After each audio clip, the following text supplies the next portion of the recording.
your nicknames, please. Write your nickname in the space provided. Okay. So get your math notebooks or tablets.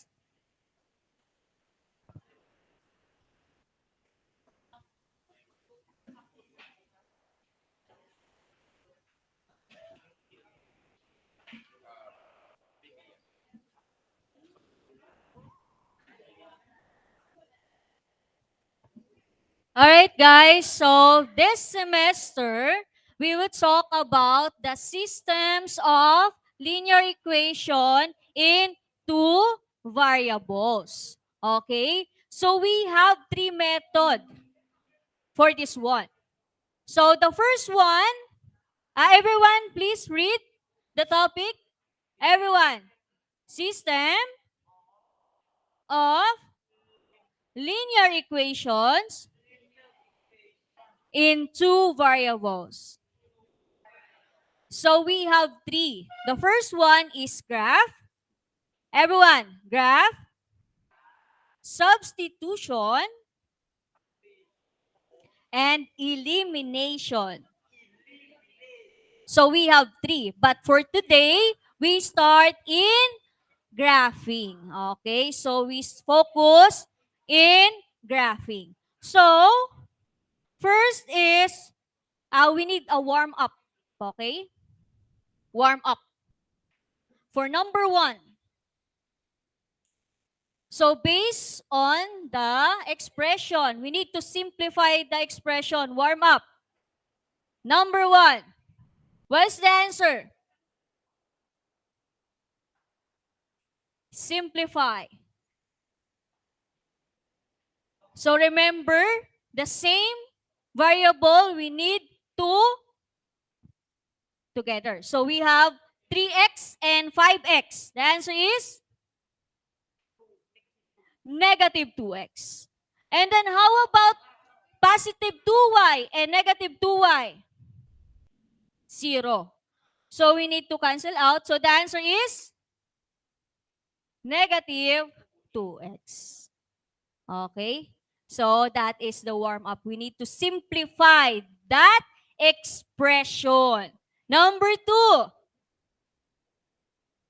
The answer is 7. 7x. Okay? So that is how we simplify the expression. Okay? Remember that we need to combine the same variable and so on.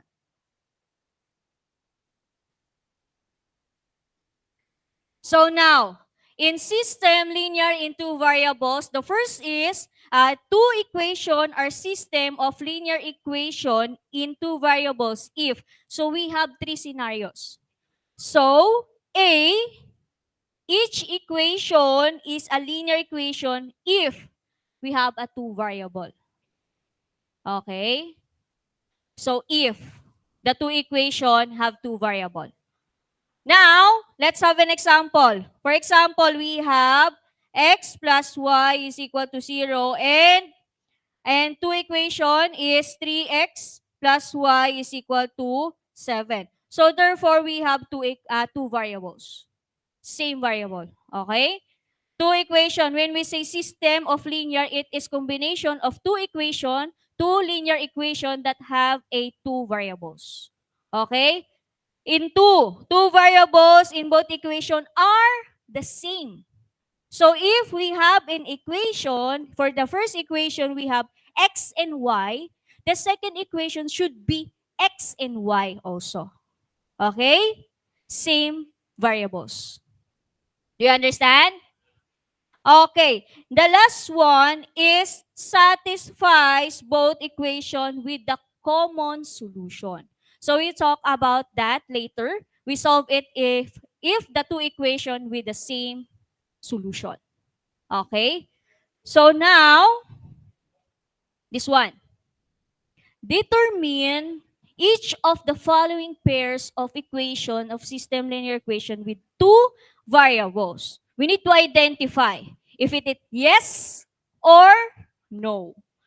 Okay, for this equation, Is this a system of linear equation in two variable?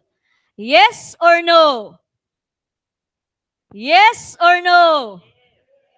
The answer is yes, because the two equation have two variables. And the first equation is have A, A and B, A and B. Two variables. Okay? So the answer is yes. How about the second one? This one. Yes or no? Yes or no? The answer is no. Why? Why? Because the first equation we have PQ, but the second equation we have PR. Okay? So the answer is no. Okay, next. The third one. Yes or no? Yes or no? Who said yes? Who said no? The answer is no. Because remember that the two equation, only two variables.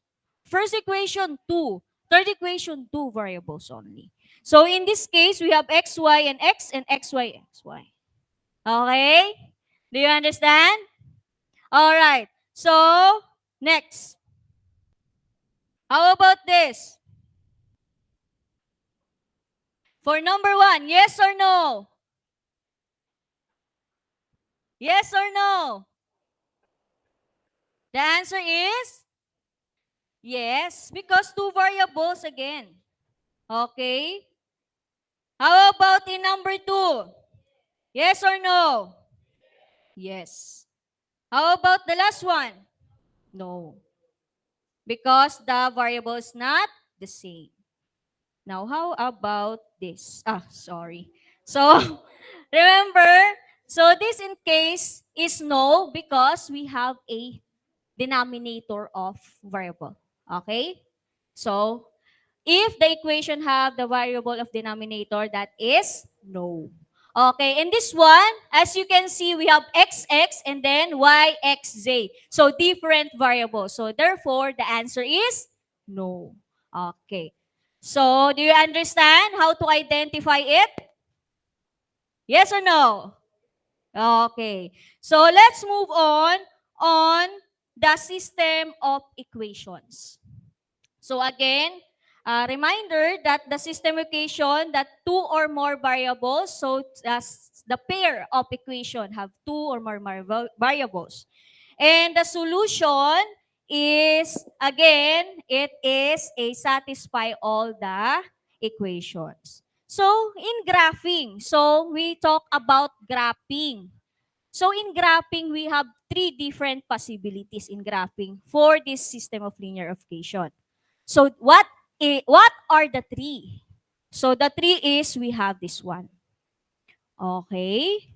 So the three is, the first one is called intersecting lines. Everyone say intersecting lines.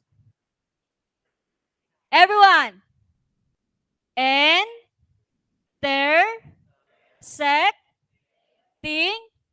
lines.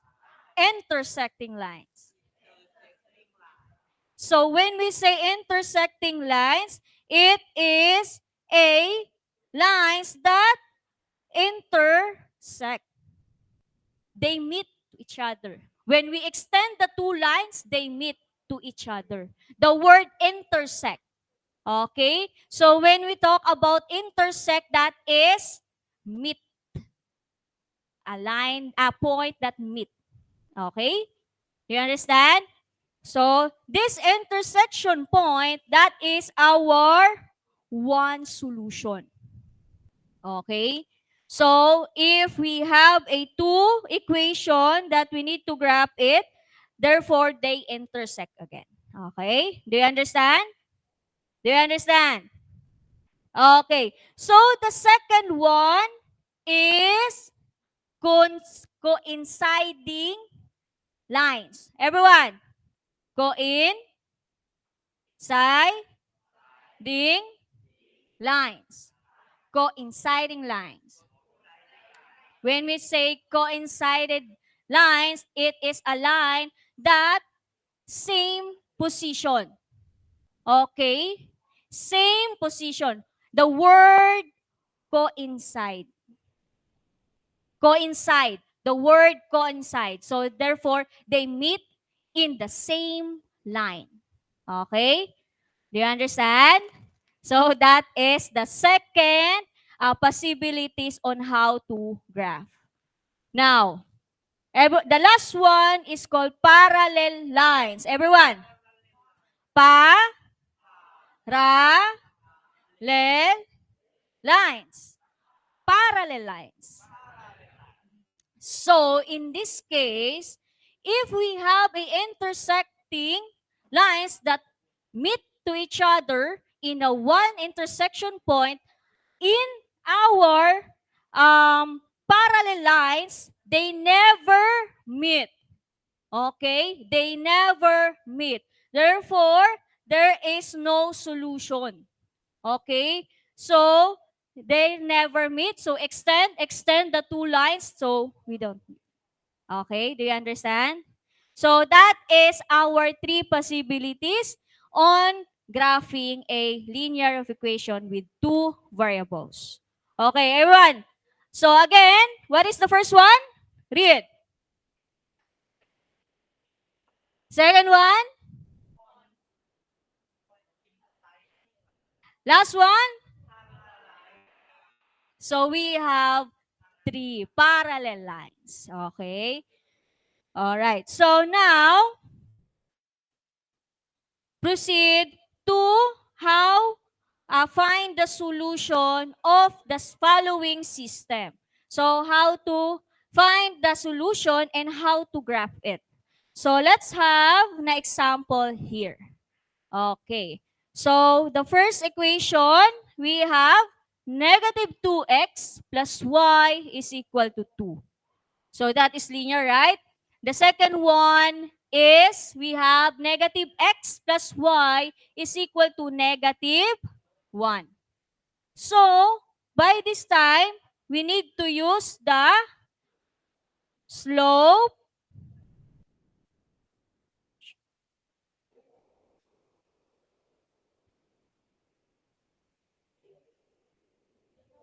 intercept method. Everyone read. Slope, intercept method. So what is the form or the formula for this? So we have y is equal to mx plus b. Okay? So that is the slope-intercept form or method. So we use this to graph the two equation. Okay? So we focus here, the first one. So negative 2x plus y is equal to 2. Now, this is already in standard form, right? We need to change that into the slope-intercept method. So first, we need to identify what is this m. Okay? So the m is represent as the movement of the equation. So for example, m is equivalent to rise over run. Everyone, rise over run. So when we say rise, this is the position that you going up.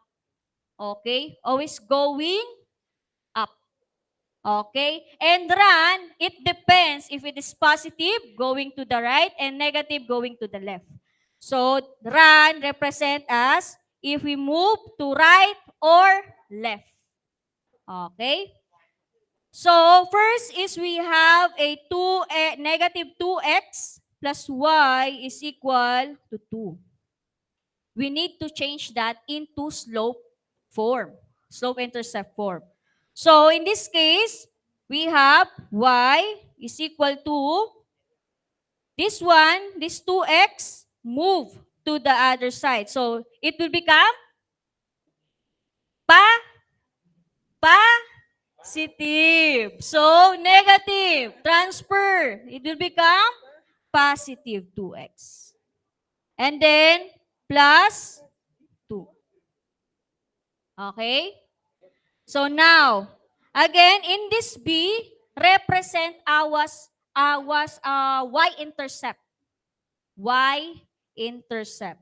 So B is equivalent to y-intercept.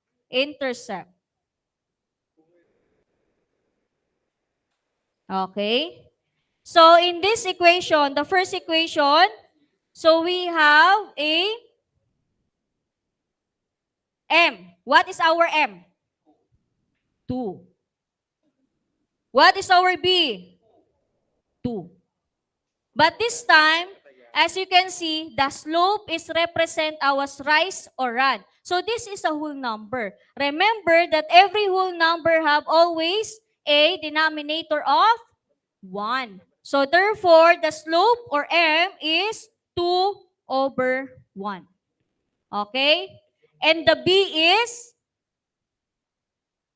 for B is y-intercept. So therefore, we have a coordinates of 0 and 2. So that is our y-intercept. Okay? So this is for the first equation. Alright? Do you understand? Alright, again. So, again, this is already in standard form. We need to change into the slope form. So, to change that, we have a negative 2x plus y is equal to 2. So, therefore, we change that into slope form. So, positive y is equal to, and this negative 2x transfer to become a positive.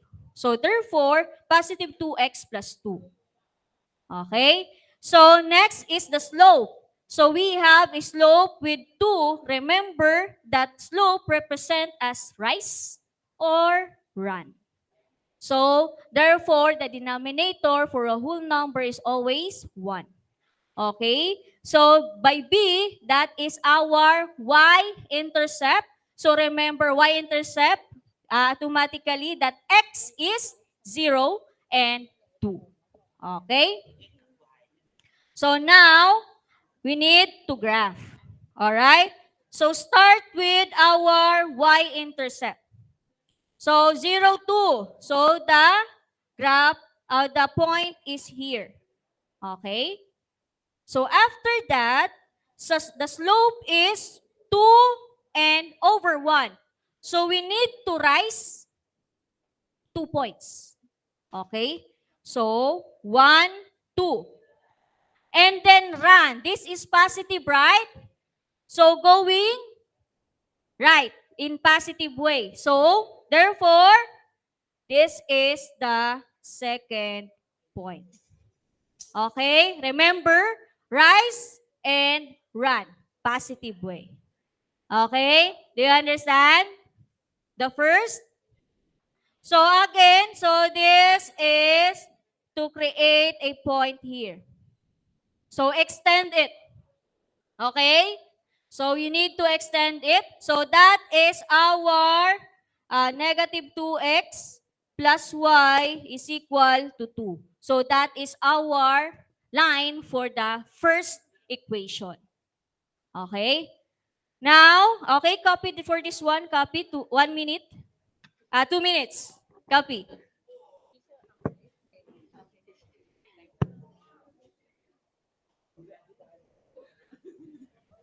นักเรียนขออนุญาตแปลเมื่อกี้แป๊บหนึ่งนะคะ อันแรกก่อนเนาะ อันนี้นะคะเมื่อวานครูอธิบายไปแล้วเนาะ ก็คือว่าลักษณะกราฟของระบบสมการมันจะมีทั้งหมดอยู่กี่แบบ3แบบแบบที่1คือทำไมกันคะตัดกันภาษาอังกฤษใช้คำว่า intersecting line ก็คือเส้น2เส้นนี้ทำไมกัน ตัดกันถ้าตัดกันจะมีคำตอบเพียง1คำตอบเราเรียกว่า one solution โอเคนะ อันที่2มันทำไมกันอันที่2ทำไมกันคะทับกันสนิทพอดีเราเรียกว่า coinciding line คำตอบที่ได้เป็นอะไร infinitely many solution ก็คือมีมากมายไม่จำกัดนะคะนี่ก็คือเส้นตรงเส้นเดียวกันอันที่3เป็นอะไร parallel line parallel line ทำไมมันก็คือทำไมกันขนานกันเพราะฉะนั้นตัวนี้ถือว่าไม่มีคำตอบ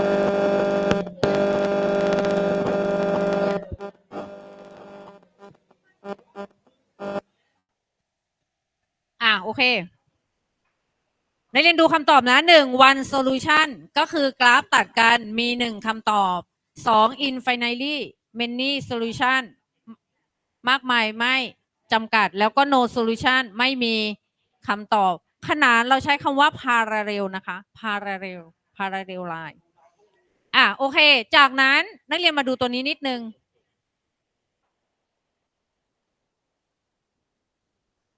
ที่ทีเชอร์สอนนักเรียนดูหน้านี้นะคะมันจะมีสมการที่เขียนอยู่ในรูปของ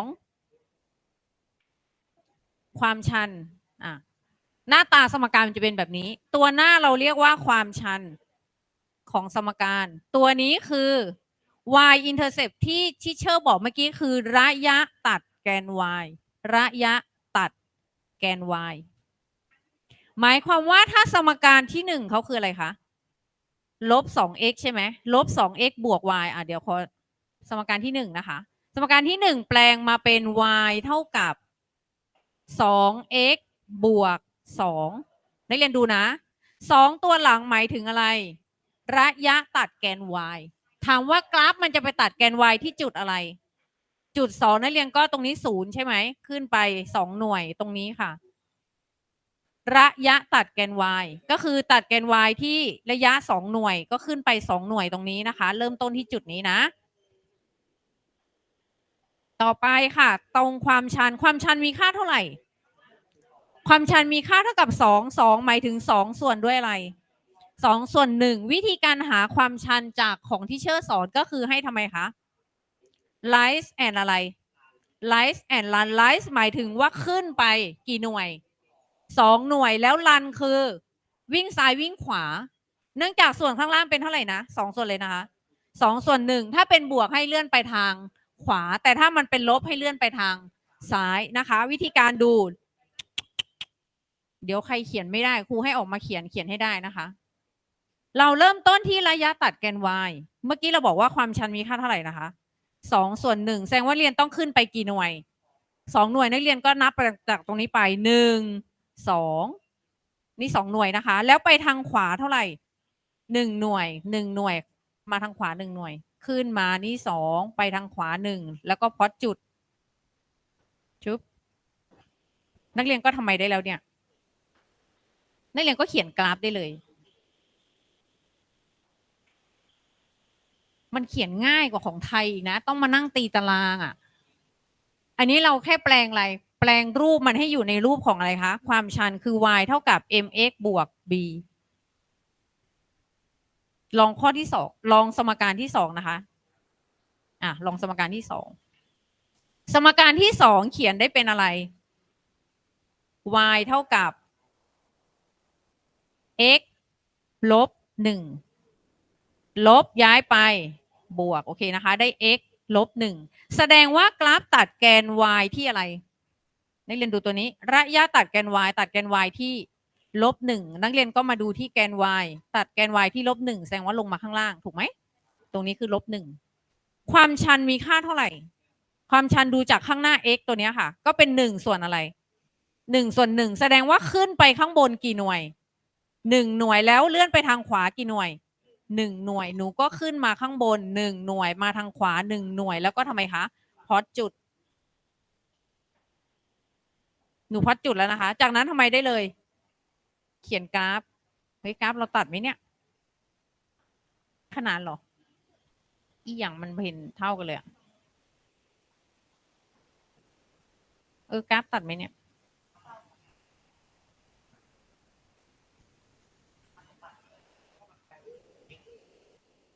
กล้ามน่าจะตัดกันเนาะ อ๋อ ตัดอยู่แล้วล่ะปึ๊บมา ตัดกันที่ไหนไม่รู้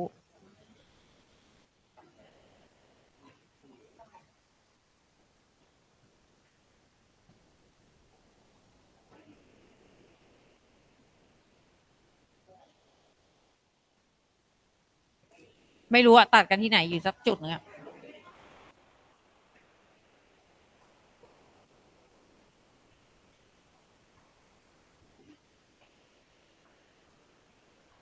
ใช่ไหม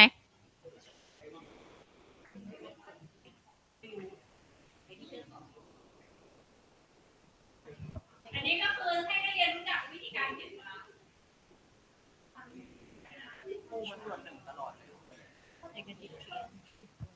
อ้าวเหรออ่าเรา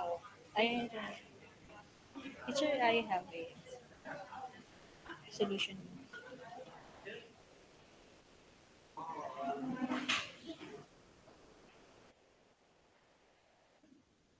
ตัดที่ไหนที่เจอแหวก Negative 3 and negative 2 negative t and negative 4. They intersect. ที่เชื่อบอกว่ามันตัดที่นี่นะทำไมเราไม่ตัดที่นี่ Addison, teacher, this slide, next slide. Answer. แล้วคือวาดรูปไม่ตรงตรงไหน Teacher, I have a graph. Oh. โอเควาดรูปไม่ตรงจริงๆ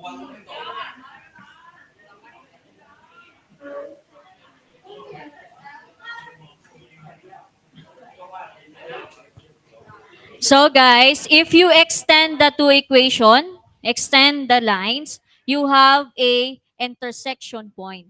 So when we say intersection point, that is our solution. Okay, that is called our solution.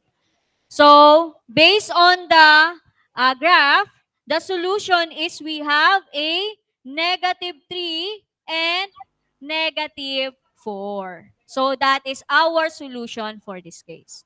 Okay?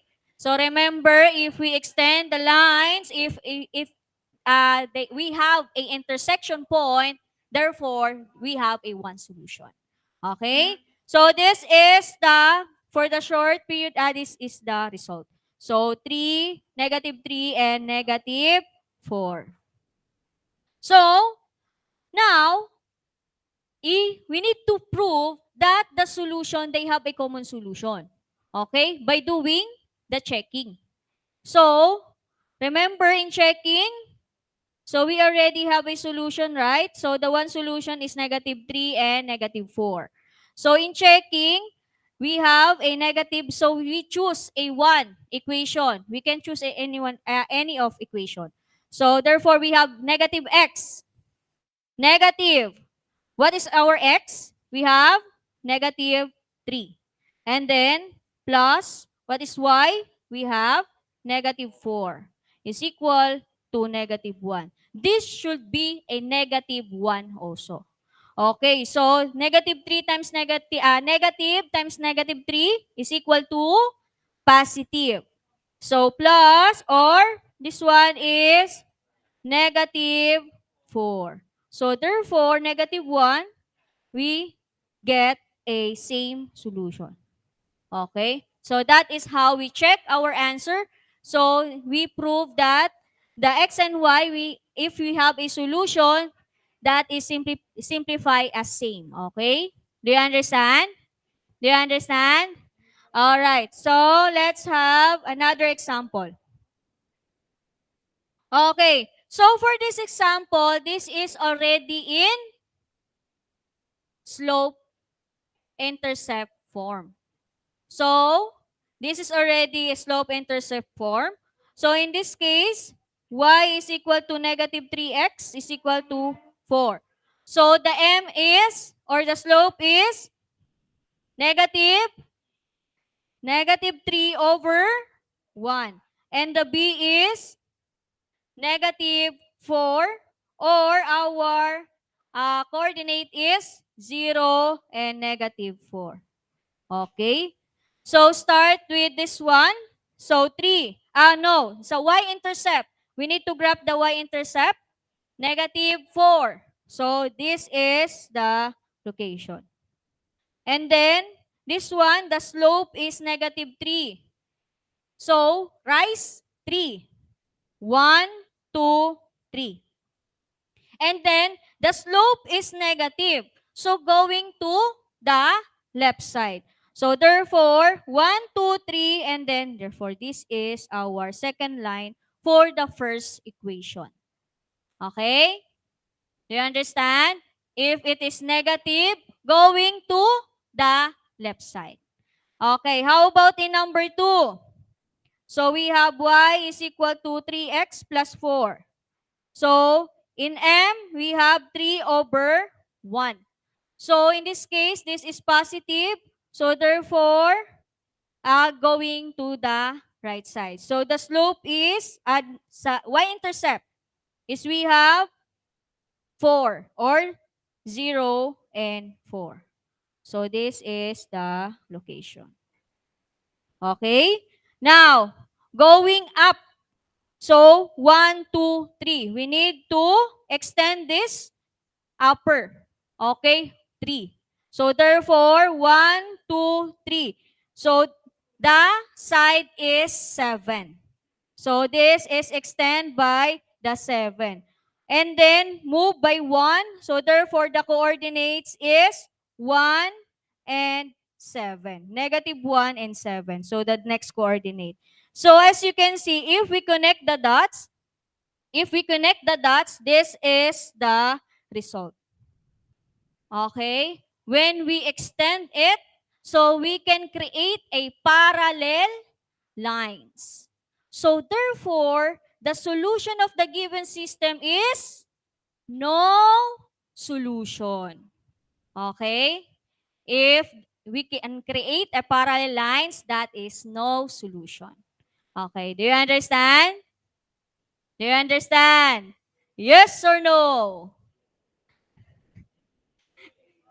Okay, so on your notebook, try to answer number 1 only. Number 1 only. So remember, rise and run. นักเรียนครูขออธิบายตรงนี้แป๊บหนึ่ง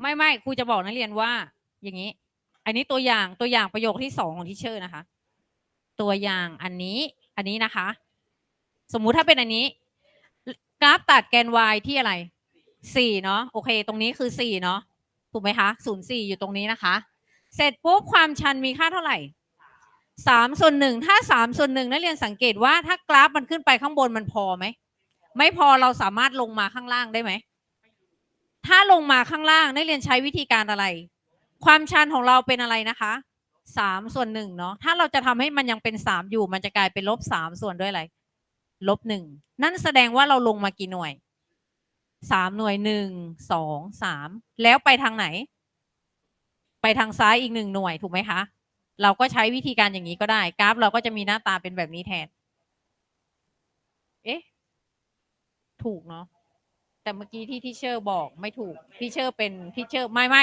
ของทีเชอร์เป็นลบอันนี้เขาเป็นตัวนี้ใช่ไหมเมื่อกี้ตัวนี้ต้องเป็นแบบนี้แหละถูกแล้ว1 2 3แล้วก็มาทางไหนทางซ้ายจะเป็นแบบนี้เนาะแสดงว่าของทีเชอร์เมื่อกี้เขียนผิดคือครูจะบอกนักเรียนว่าเราไม่จำเป็นต้องขึ้นไปข้างบนอย่างเดียวเราสามารถขยับลงมาทำไมข้างล่างแทนก็ได้นึกออกไหมแล้วก็เลื่อนซ้ายเลื่อนขวาเหมือนกันแต่เมื่อกี้เขาเขียนผิดไม่ถึงตัวนี้หรอเมื่อกี้ที่เชอร์บอกคือ-3หรอส่วน2หรอเดี๋ยวใช่ที่ไหนลงตึ๊ดนี่เฉลยอ่ะอันนี้เขากำหนดมาเองถูกไหมอันนี้ที่เขาเขียนเนี่ยถูกไหมถูกไหมล่ะ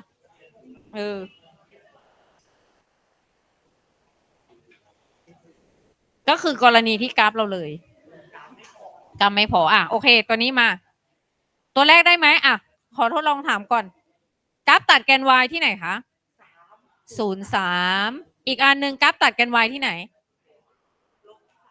0-3 นักเรียนดูข้างหลังนะนี่คือระยะตัดแกน y ตัวแรกระยะตัดแกน y อยู่ที่0.3ความชันเท่าไหร่คะความชันนักเรียนสังเกตตัวนี้ก็ได้ความชันคือเท่าไหร่-5/3แสดงว่าขึ้นไปกี่หน่วยสมมุติถ้าเขียนอย่างนี้5ส่วนด้วย-3ก็จะไปขึ้นไป5หน่วยแล้วไปทางซ้าย3หน่วยมันเกินกราฟไหมเกินงั้นเปลี่ยนใหม่เอามาทำไมแทนลงมาข้างล่างแทนเป็น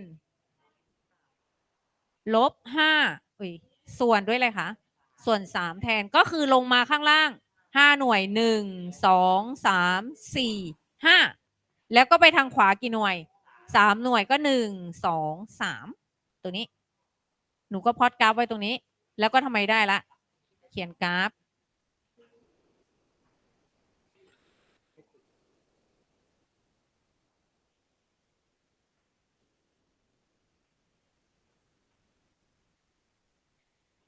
เข้าใจหรือยังวิธีการเขียนโดยใช้ความชันง่ายกว่าเรานั่งตีตารางอีกนะนักเรียนจริงไหมง่ายกว่าตีตารางเยอะเลยโอเคที่เหลือทำเองแล้วค่ะเขียนลงในสมุดแล้วทดลองเขียนกราฟเองนะคะใครสงสัยถาม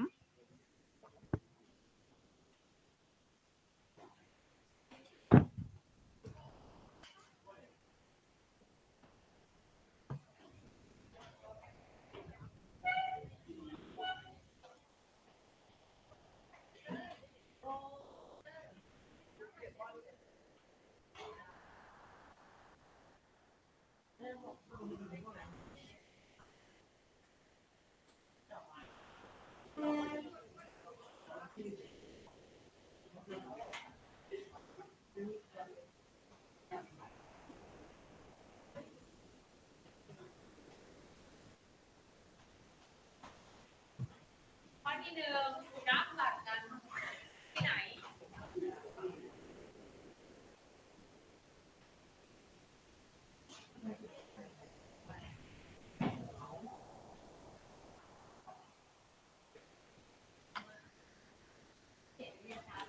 กรรมการที่2ตัดแกน y ที่ไหนลบ3ก่อนค่ะฟังชันเท่าไหร่1ส่วน3ขึ้นไปเท่าไหร่ขึ้นไป1หน่วยแล้วไปทางขวา3หน่วย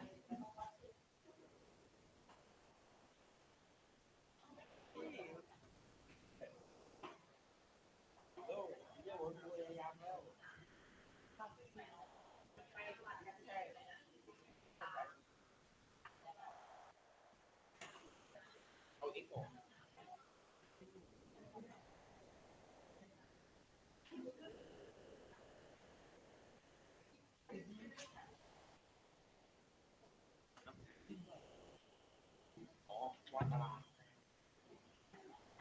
แอปฟิสิกส์เขาวัดตารางเราไม่ว่าเราจะนับหน่วยไม่ได้ไม่ใช่เราต้องวัดตารางห้องครูให้วัดมึงวัดด้วย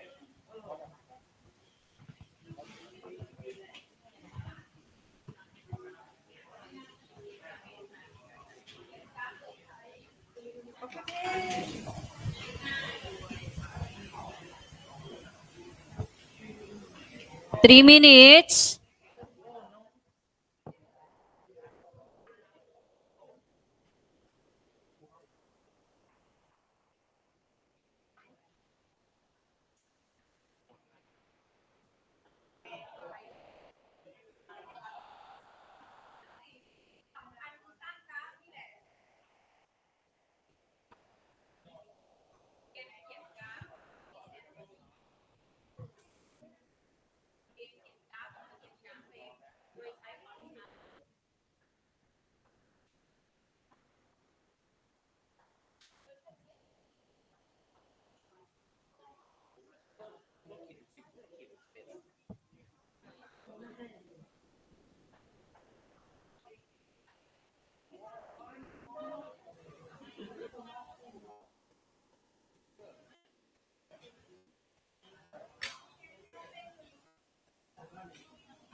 ว่าอากิจะทำต่อรูปจริงเลยเรื่องคุณบอกเป็นท่าแล้วนี่บอกแล้วเมื่อวานแล้วเห็นรวมสิบของมัน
All right, guys, let's answer.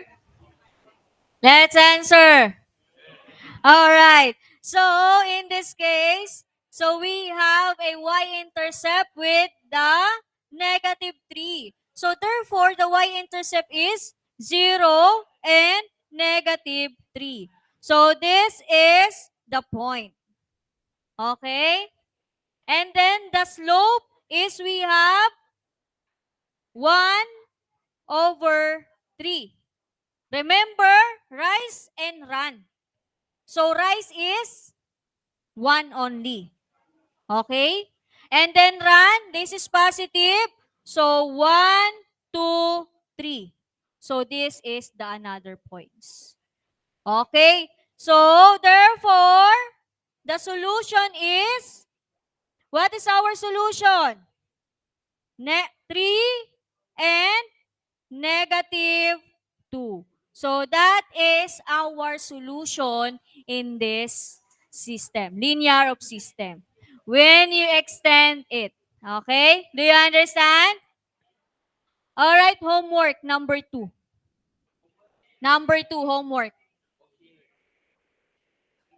Okay, so that's it for today and goodbye.